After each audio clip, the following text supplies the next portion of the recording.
नमस्कार दोस्तों, स्वागत है आपका द ग्राउंड रिपोर्ट में। मैं हूं समीर आत्मिक मिश्र। गुजरात में चुनाव की घोषणा, विधानसभा चुनाव की घोषणा इसी साल होनी है, 2022 में ही नवंबर में तक में। अभी चुनाव कार्यक्रमों की घोषणा नहीं हुई है, लेकिन लगता है कि बहुत जल्दी ही यानी दीपावली के आसपास चुनाव की घोषणा हो सकती है। इस बीच भारतीय जनता पार्टी के नेताओं की, जिनमें प्रधानमंत्री नरेंद्र मोदी, अमित शाह और जेपी नड्डा, इनकी रैलियां लगातार हो रही हैं, तो दूसरी ओर आम आदमी पार्टी की सक्रियता वहां पर खास तौर पर देखी जा सकती है। दिल्ली के मुख्यमंत्री अरविंद केजरीवाल कई सभाएं कर चुके हैं, लगातार उनकी सभाएं हो रही हैं। उनकी सभाओं के विरोध भी होने लगे हैं, जिस तरह की उनकी राजनीति की अपनी एक खासियत है।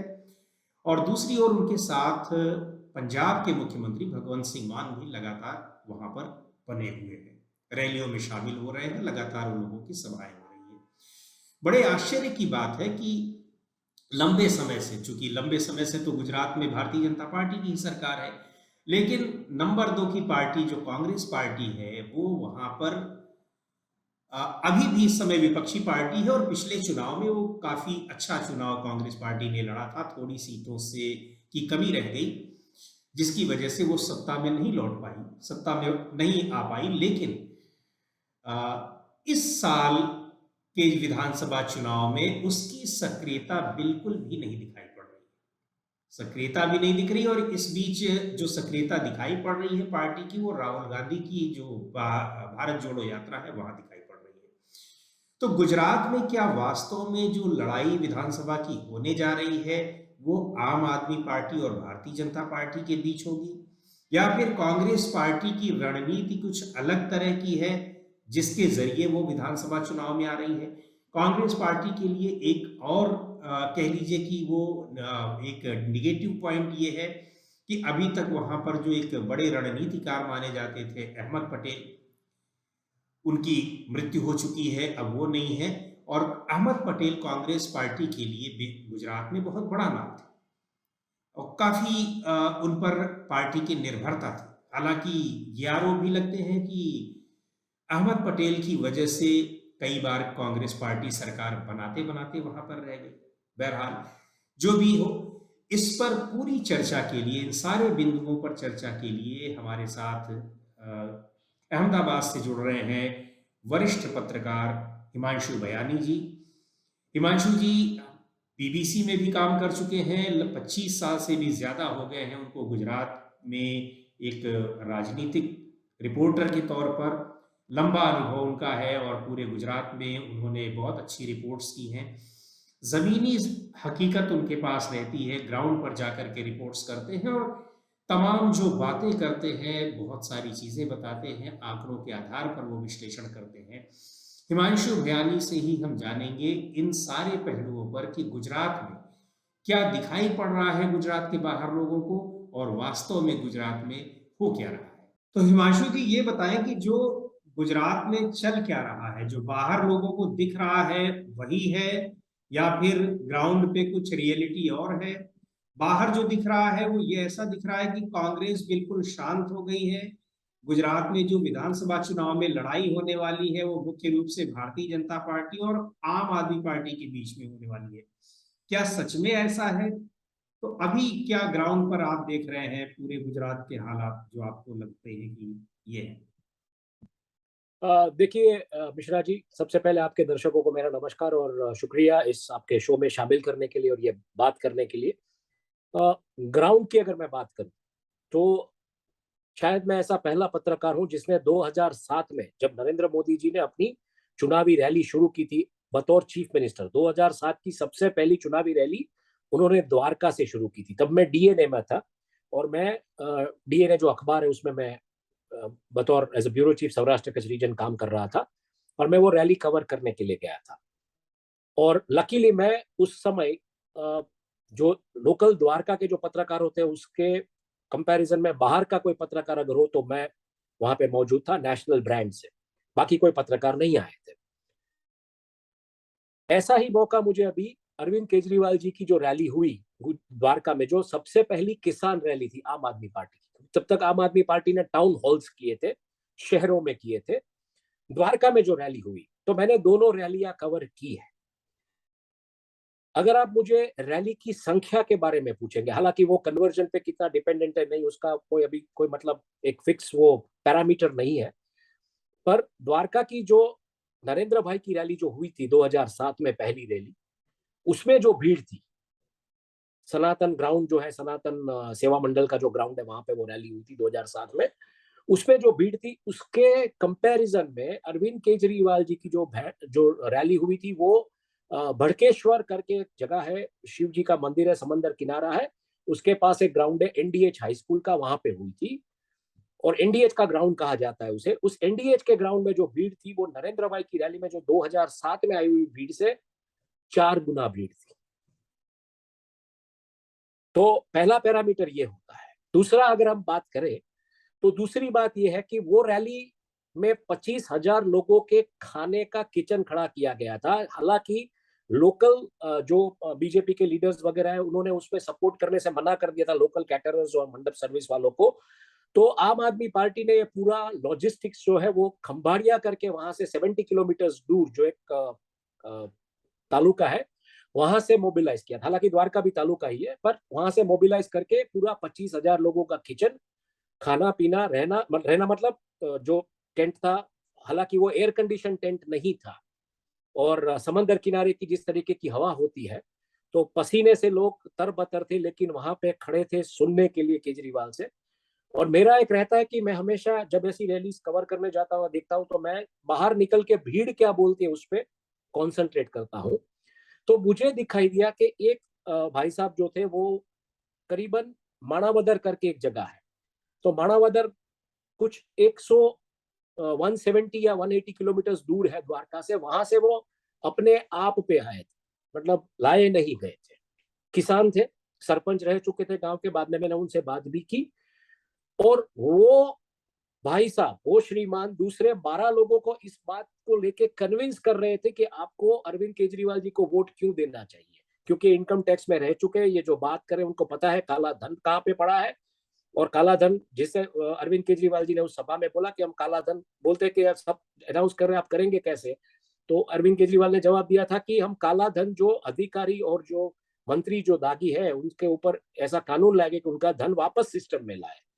तो कहीं ना कहीं मुझे वो नरेंद्र भाई का वर्जन 2 जो 15 लाख वाला जुमला, वो दिखाई दिया था उसमें।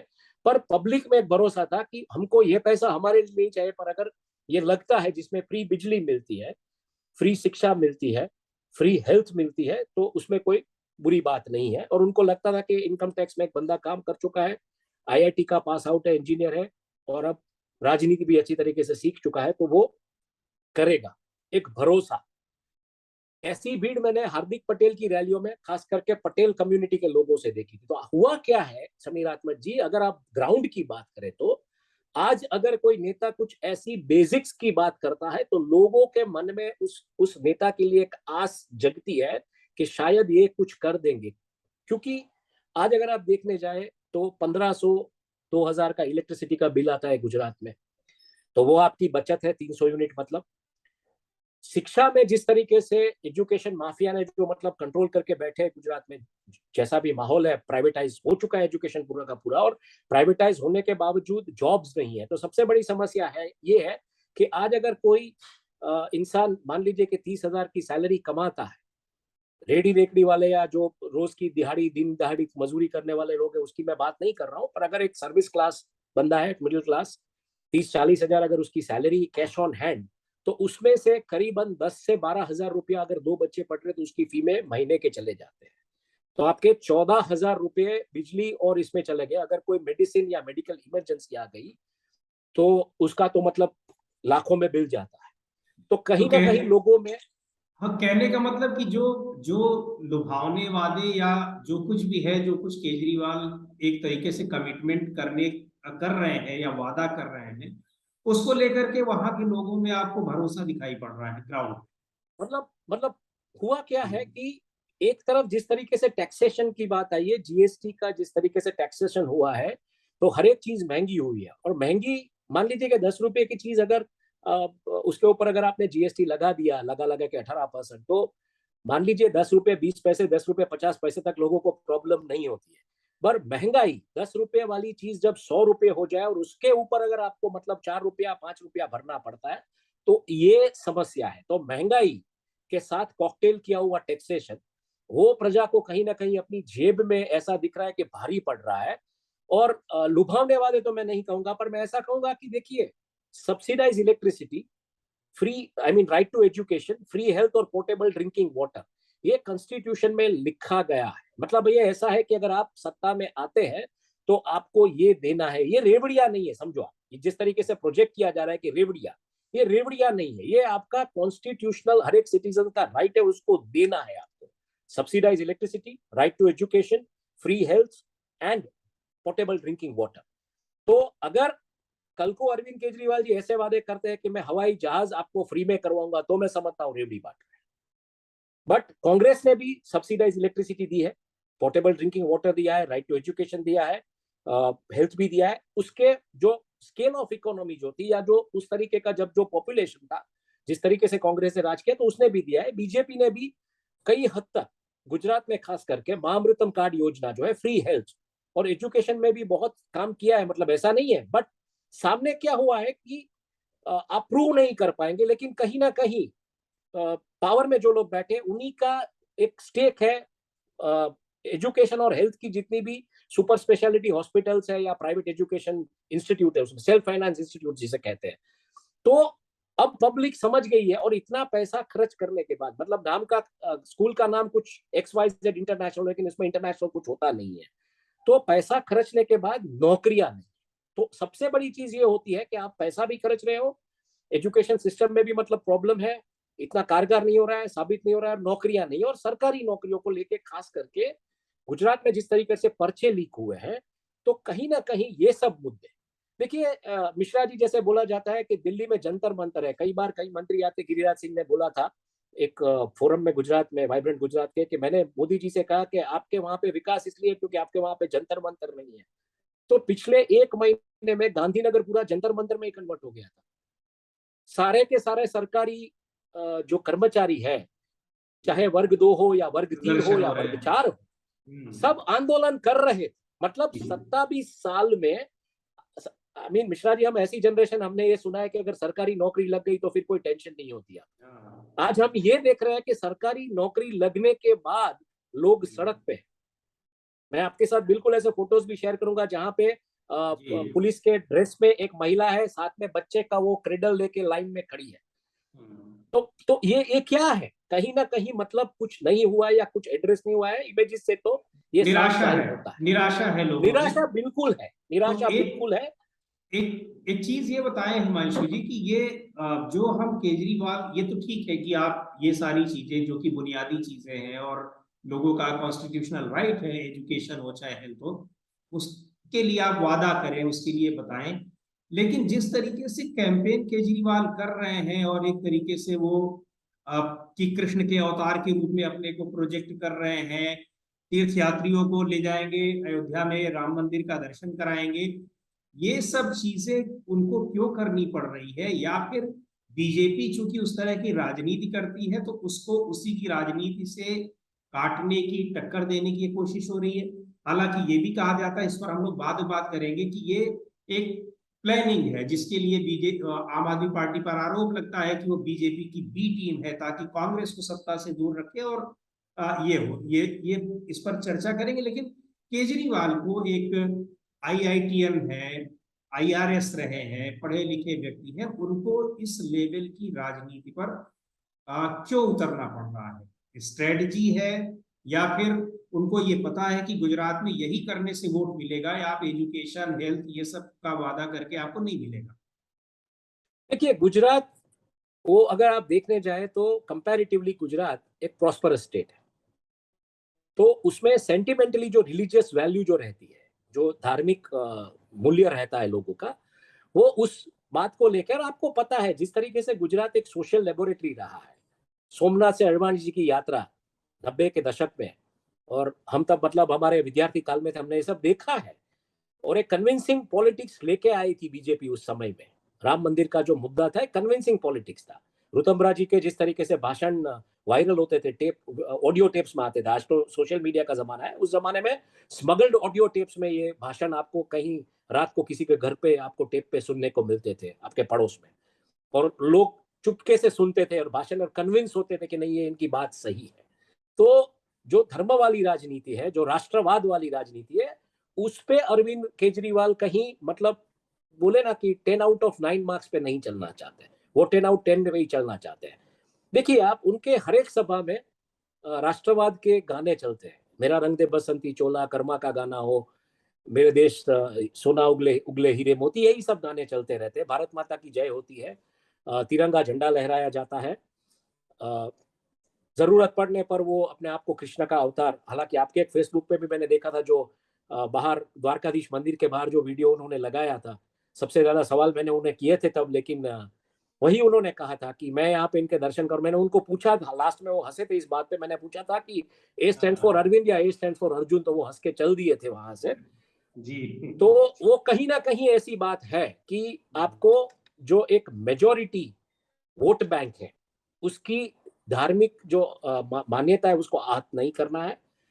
तो जैसे ये वीडियो वायरल हुआ जिसमें बोला गया था कि आप राम को नहीं मानेंगे, भगवान को नहीं मानेंगे, और जिस तरीके से रात दिल्ली में को उनके मंत्री उनके शपथ दिला रहे थे जी, बिल्कुल बिल्कुल, और रातों रात जिस तरीके से गुजरात में मतलब हर जगह पे आपको अगर डबल साइज मतलब 2 वे लेन है तो उसके ऊपर का जो पैनिंग होता है उसके ऊपर पोस्टर लग गए थे, उसके ऊपर बैनर्स लग गए थे, होर्डिंग्स लग गए थे।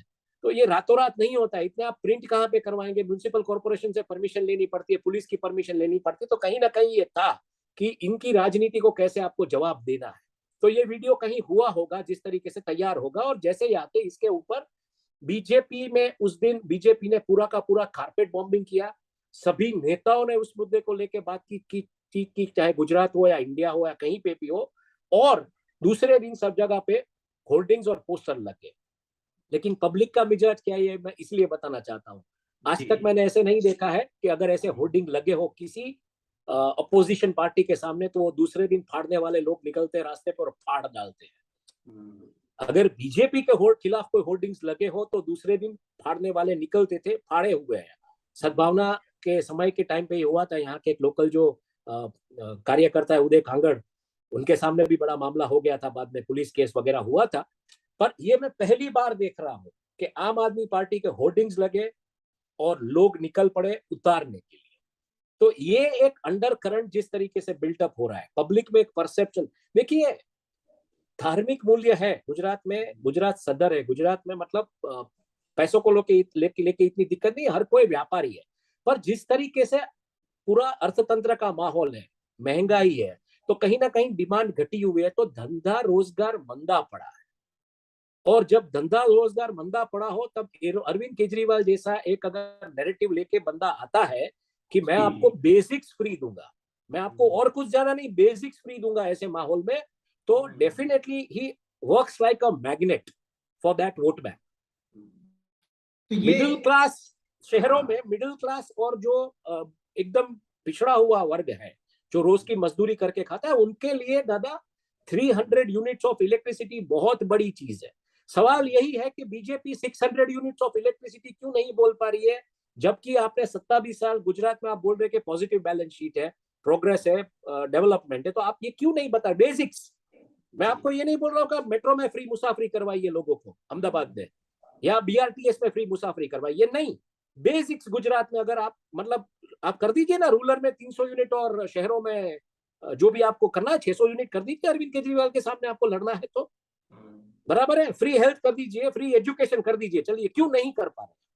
तो ये सवाल पब्लिक में होना शुरू हो गया कि 27 साल से अगर आपने राज किया है, विकास है तो नौकरियां नहीं है, नौकरियां नहीं है तो विकास और प्रगति कौन कहां से ला रहा है।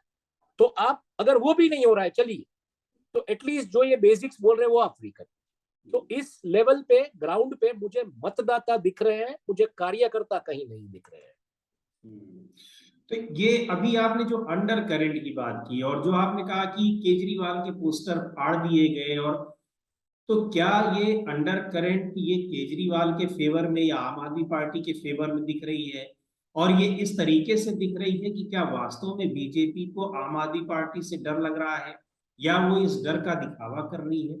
और इन सब में कांग्रेस पार्टी कहा, कांग्रेस पार्टी में कभी उसके खेवनहार माने जाते थे अहमद पटेल, हालांकि उनकी भूमिका को लेकर के भी बहुत सारे संदेह भी जताए जाते हैं। बिल्कुल बिल्कुल। तो ये इन सारी जगहों पे ये इसकी क्या रियलिटी?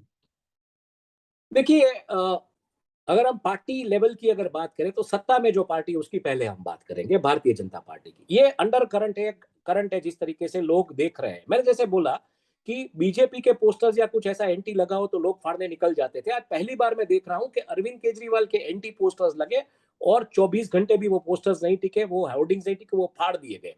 तो कहीं ना कहीं ये इंडिकेट कर रहा है कि पब्लिक ने क्या मूड मिजाज बना लिया है। अब वो वोट में कैसे कन्वर्ट होगा, वो पोलिंग बूथ तक कैसे जाएगा, इन सब मुद्दों पे हम आते हैं। तो पहले हम बात करते हैं भारतीय जनता पार्टी की। तो भारतीय जनता पार्टी में सबसे बड़ी जो अभी जो मतलब जिस तरीके से मुझे मेरी जो बात होती है बड़े बड़े लोगों बीजेपी में, जिस तरीके से इंटेलेक्चुअल क्लास के लोग हैं जो बात करते हैं, फोन करते हैं, उनके साथ जो बात होती है, तो एक बीजेपी में सबसे बड़ी चीज ये देखने को मिल रही है कि बीजेपी ने तैयारी शुरू कर दी थी इलेक्शन की। अब तैयारी शुरू कैसे कब कर दी थी ये मैं आपको बताऊं। यूपी के इलेक्शन खत्म होते ही दूसरे दिन सबसे पहला सम्मेलन जो गुजरात में हुआ, जिसमें नरेंद्र मोदी जी आए थे प्रधानमंत्री, और वो सम्मेलन था सरपंचों का, गांवों के सरपंचों का, क्योंकि गांवों में कोरोना था नहीं। तो आपको पता है एक सर्वे आया था, क्योंकि इनकी जो भगिनी संस्थाएं जितनी भी है, चाहे वो आरएसएस ले लीजिए या वीएचपी, वो अपने तरीके से सर्विस करती रहती है। तो भगिनी संस्थाओं से ये सर्वे आया था कि शहरों में इस बार दिक्कत हो सकती है, क्योंकि शहरों में लोगों को कोरोना के काल में हॉस्पिटल में बेड्स नहीं मिले, ऑक्सीजन सिलेंडर्स नहीं मिले, कहीं ना कहीं लोगों को डंडे पड़े हैं, कहीं ना कहीं लोगों को फाइन किया गया है मास्क को लेके। तो शहरों में मतदाता नाराज है। अब मैं इसका पूरा गणित भी आपको समझाता हूं, धीरे धीरे उन आंकड़ों पे भी हम आएंगे। तो शहरों में अगर नहीं हो रहा है तो क्या करें। तो चले बोले चलते गांव चलते, तो गांव में तो कोरोना था नहीं, तो पूरी बसें भर भर के पूरे गुजरात से सभी सरपंच को जीएमडीसी के अहमदाबाद ग्राउंड में लाया गया। अब वापस आते समय मतलब वॉल्वो लग्जरी बसेस में लाया गया था, कोई ऐसी वैसी एसटी की बसेस में नहीं। तो उस दिन यातायात ऐसा था, मैं अहमदाबाद था, लकीली मैं भी कवर करने के लिए गया था, मैं वापस आ रहा था तो मुझे भी नहीं मिल रहा था जाना कुछ राजकोट, में राजकोट रहता हूँ, तो राजकोट जाने के लिए मुझे कुछ नहीं मिल रहा था। लकीली मुझे एक बस मिल गई जिसमें मैं चढ़ गया, वहाँ खड़ी रही। तो बोले क्या, मैं बोला राजकोट जाना है। बोले ठीक है। तो तब जाके अंदर जाके बैठा तो वो टिकट नहीं ले रहा था। बोला टिकट क्यों नहीं ले रहे, तो बोले ऐसा ऐसा बस है। तो ऐसा हुआ था। तब मुझे जाके पता चला कि ये व्यवस्था इस तरीके से कुछ थी। अब आगे जाके अगर हम बात करें तो ये पहला सम्मेलन गांव में गांव के सरपंचों का हुआ, और ये बात गांव में मतलब बहना शुरू हो गई कि ये हुआ था कुछ फरवरी मार्च में। तो आज हम बात कर रहे हैं अक्टूबर में, 6 महीने पहले। हाँ, ऑफिशियली अनाउंस इलेक्शंस नहीं हुए थे, बट ये एक ब्यूगल फूंक दिया गया था गुजरात की राजनीति को लेकर। बाद में नरेंद्र भाई के दौरे भी बड़े हैं, वडोदरा आए थे, हाँ, ये भी था कि यूपी के राठौड़ भी बाद तो आए। सबसे इम्पोर्टेंट इलेक्शन हाँ, है वो और आज गुजरात का ही। अब का जो चरण है, अब जो चरण है उसमें नरेंद्र भाई के दौरे एग्रेसिव हो रहे हैं। तो ये तैयारियां शुरू हो गई थी मार्च से, चाहे किसी को दिखे या ना दिखे। लेकिन सबसे बड़ी चीज जो मैं देख रहा हूं वो इस बार मिश्रा जी ये है कि बीजेपी में जिस तरीके से बदलाव आए पिछले दिनों में, राजनीति में, संगठन में, पक्ष में, नेताओं को निकाल दिया गया, तो कहीं ना कहीं जो एक आपकी जो हायरार्की रहती है कार्यकर्ताओं की, वो हायरार्की कहीं डिस्टर्ब हो गई। जिस तरीके से पूरी कैबिनेट को निकाल के रख दिया गया, बाद में नई कैबिनेट आई, नई कैबिनेट में भी कई मंत्रियों को, दो एक मंत्रियों को निकाल दिया गया। जिस तरीके के संगठन की बागडोर सीआर पाटिल जी को दी गई थी, और सीआर पाटिल जी अभी मतलब किस पोजीशन पे क्या काम कर रहे हैं किसी को पता फिलहाल नहीं है, क्योंकि अभी की जो बातें आ रही है वो पूरी की पूरी अमित शाह ने पूरी बागडोर संभाल ली है। और शाह जी ने मतलब अभी थोड़े दिनों पहले प्रभारियों के साथ एक पूरे गुजरात लेवल की मीटिंग की थी। तो ये सब आप समझिए कि एक पैराडाइम शिफ्ट सडनली जो बीजेपी ने शायद एक्सपेक्ट नहीं किया होगा, ऐसा हुआ है।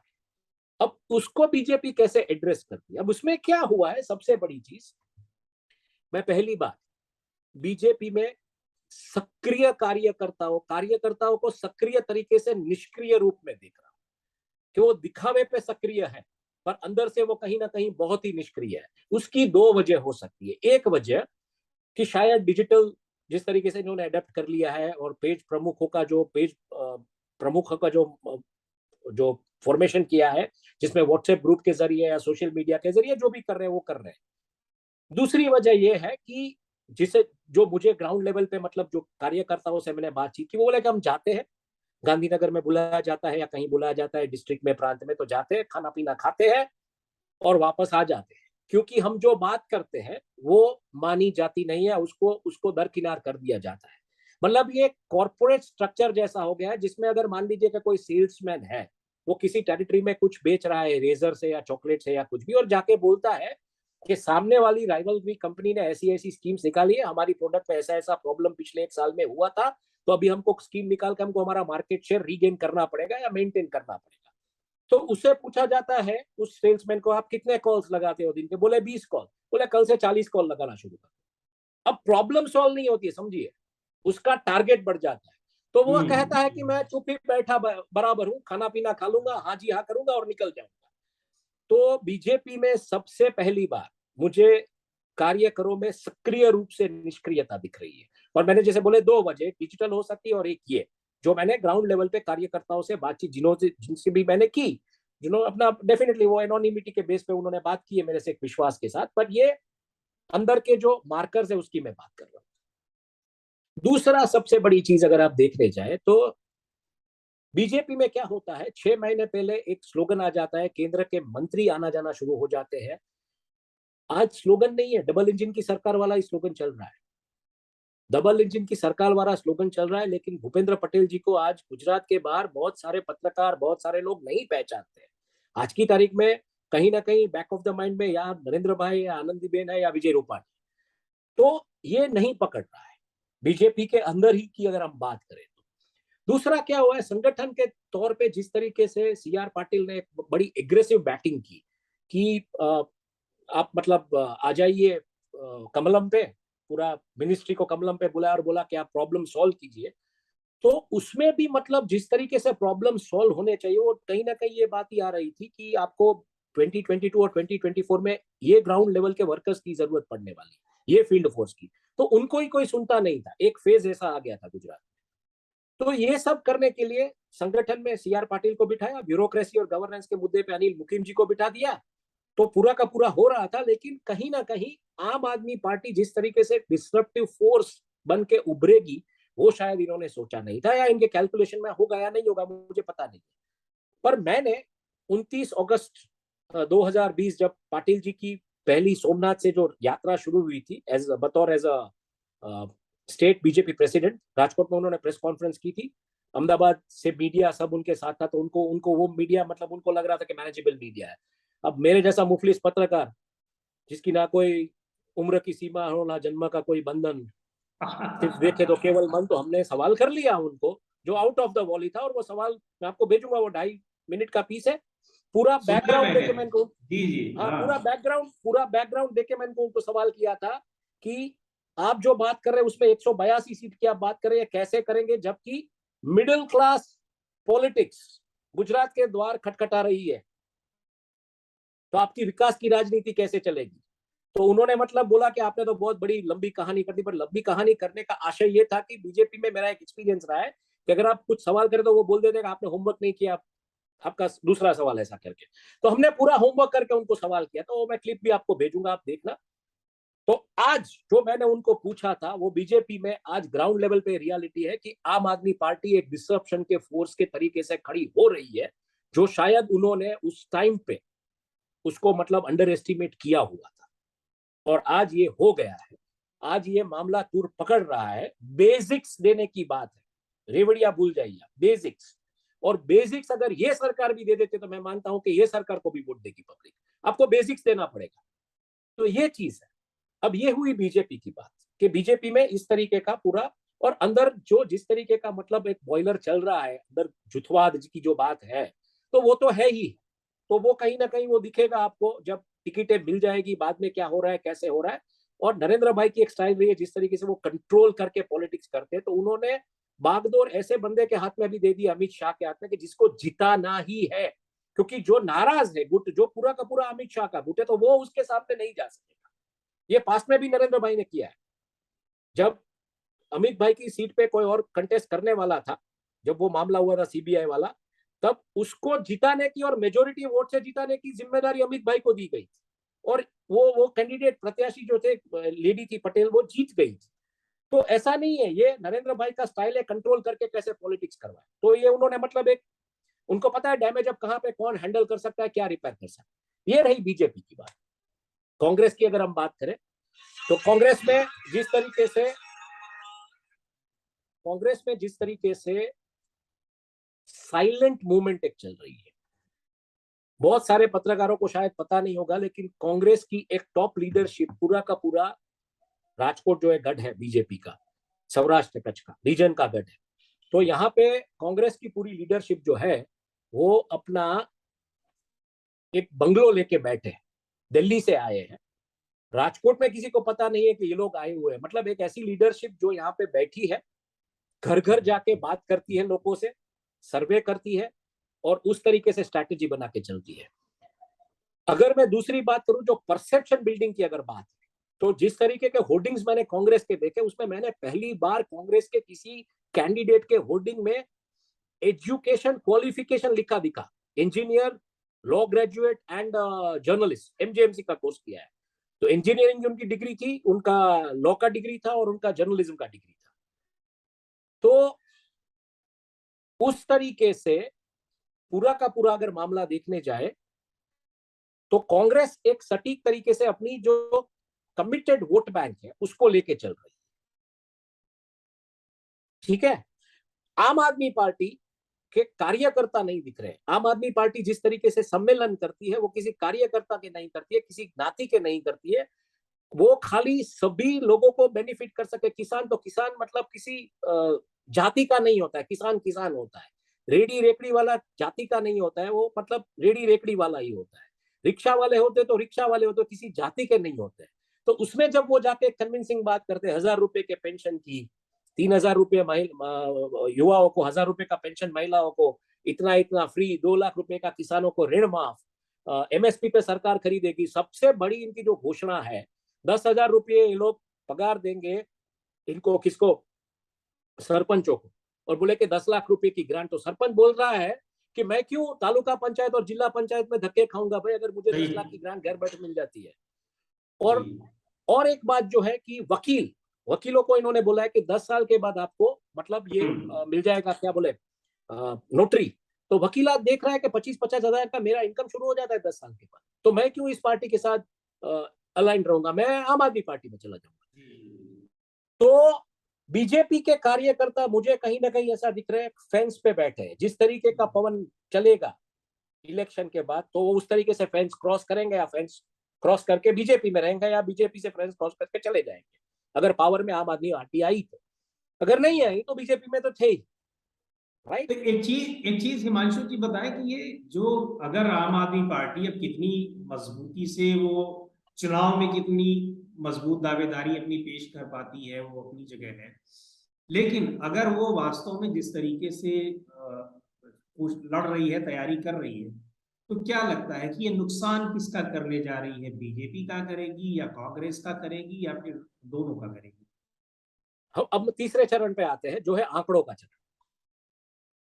अगर आप कांग्रेस और बीजेपी की वोट डिफरेंस अगर देखें, क्योंकि गुजरात में 2 ही पार्टी चली है और गुजरात में एक चीज लोगों के मन में लगा दी गई है कि तीसरा पक्ष यहाँ पे कभी चलता नहीं है, तीसरा मोर्चा यहाँ पे चलता नहीं है।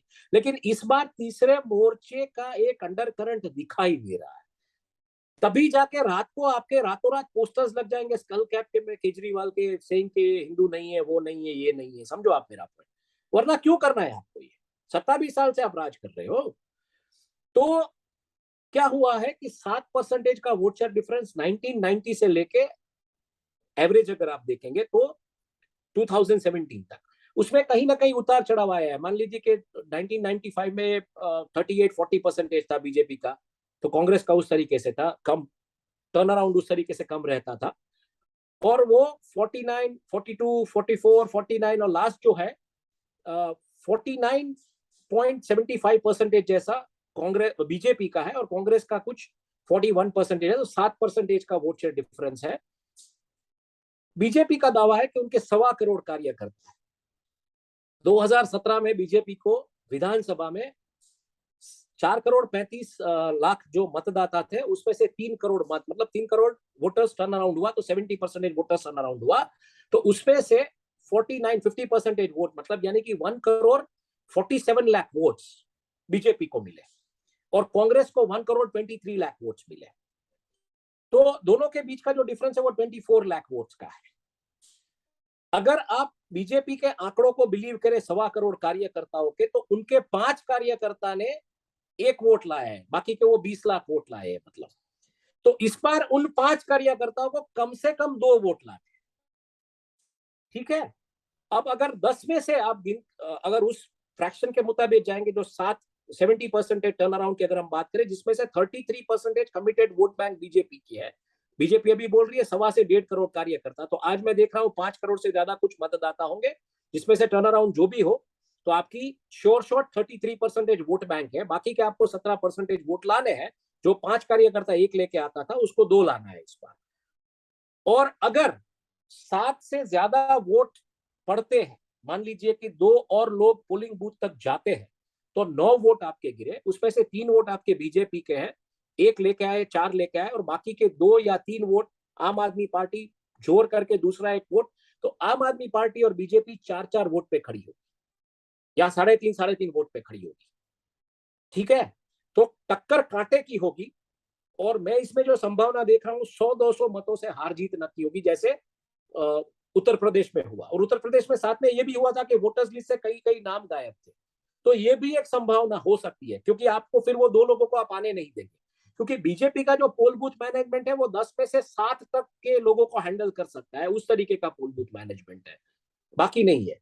कांग्रेस को क्या बेनिफिट है, एक बात हमेशा कही जाती थी कि मतलब स्वर्गीय जो अहमद भाई पटेल है, उसके बारे में ये बात कही जाती थी, बहुत राज की गलियारों में चर्चा भी थी कि अहमद भाई वीक कैंडिडेट हमेशा फील्ड करते। तो इस बार अहमद भाई नहीं है, शक्ति सिंह जैसा एक स्ट्रैटेजिस्ट, मतलब बहुत सटीक बंदे वहां पे बैठे हैं, एक पूरी राजनीति स्ट्रैटेजी से चल रहा है सब कुछ, उनका खुद का भी अभ्यास है। तो मुझे ऐसा लग रहा है कि शायद इस बार कांग्रेस को अपनी सीट मेंटेन करने का जो है इस पूरी आंधी में, वो शायद उनकी जो मतलब एफर्ट्स है, वो शायद वही मेंटेन करने की उनका वोट शेयर। तो जो कहीं ना कहीं जो तंग लगेगी या जो भी तंज होगा, वो बीजेपी और आम आदमी पार्टी के बीच ही होगा। और जैसे मैंने बोला कि इस बार की सबसे बड़ी चुनौती बीजेपी के कार्यकर्ताओं की 2 वोट लाने की, 1 नहीं।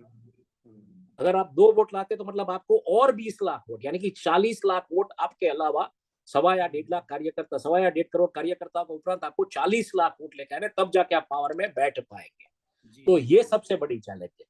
और जिस तरीके से टर्न अराउंड होता है, अगर मान लीजिए कि मैं अभी समी कर रहा हूँ, 70% टर्न अराउंड होता है, तो बाकी की जो लड़ाई है तीनों पार्टी के बीच, वो 80 लाख ज्यादा वोट है उसके लिए। अगर ये टर्न अराउंड मान लीजिए कि 80% होता है, 75% होता है, तो ये लड़ाई होगी करीबन 1 करोड़ 3 लाख वोट के लिए। और ये अगर 80% ऑन अ हायर साइड में बोलता हूँ, उससे ज्यादा मैं प्रोजेक्ट नहीं करना चाहता हूँ, अगर 80% पे हुआ तो ये लड़ाई होगी 1 करोड़ 30 लाख वोट्स के लिए। एडिशनल जो 1 करोड़ 30 लाख वोट्स है, उसके लिए लड़ाई। जी। अब कितना कन्वर्ट पोलिंग बूथ में होता है, कितना ट्रांजिट कैसे मतलब ट्रांसलेट होता है, यही देखना पड़ेगा आपको। तो ये पूरा का पूरा जमीनी स्तर। और सबसे बड़ा जो एंगल है, जैसे मैंने बोला कि बीजेपी के कार्यकर्ताओं में इस बार मुझे सक्रियता से निष्क्रियता दिख रही है। तो ये एक चैलेंज बीजेपी कैसे एड्रेस करती है, तो बहुत बहुत तभी बहुत जाके आपको 2 धन्यवाद, वोट आएंगे। बहुत धन्यवाद शुक्रिया। हिमांशु जी, आपने इतने विस्तार पूर्वक और आंकड़ों के साथ और पूरे जो जमीनी हकीकत है वो बताई। अभी समय है, देखते हैं कि क्या होता है।